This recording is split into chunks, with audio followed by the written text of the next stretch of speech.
అందరికీ thank you so much అండి ఇక్కడికి విచ్చేసిన వాళ్ళందరికీ. యాక్చువల్గా ధమాకా లాస్ట్ డిసెంబర్ 23న రిలీజ్ అయింది. కానీ వెనక పోస్టర్లు, వీడియోలు, ఎదురుగా శ్రీలీల, రవితేజ గారు వీళ్ళని చూస్తుంటే మొన్న 23 రిలీజ్ అయినట్టుంది. ఈరోజు సక్సెస్ మీట్ జరుగుతున్నట్టుంది. నాకైతే అంత హ్యాపీగా అనిపించింది అనమాట ధమాకా వైబ్స్. అంటే రవితేజ గారికి ఆయన స్టైల్ ఆఫ్ ఎంటర్టైన్మెంట్ కరెక్ట్ మీటర్లో పడితే ఆడియన్స్ 100 కోట్ల కలెక్షన్స్తో ఆశీర్వదించారు.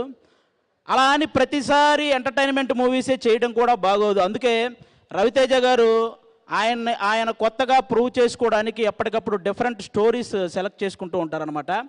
కొంతమంది అన్న ప్రయోగాలు వద్దన్నా, మాకు ఎంటర్టైన్మెంట్ మూవీస్ కావాలన్నా అని రాస్తుంటారు.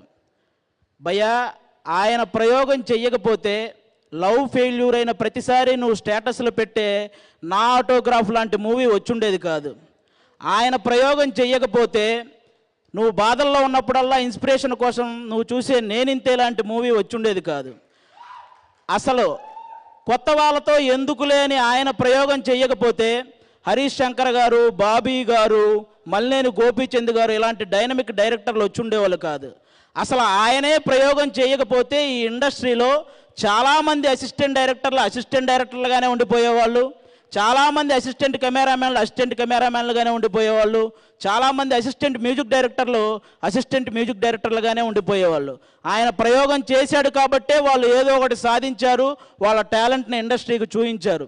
అలా రవితేజ గారి ప్రయోగం ఉపయోగంగా మారిందే తప్ప ఏ రోజు ఎవ్వరికీ ఏ నష్టం కలిగించలేదు. థ్యాంక్ యూ అన్న.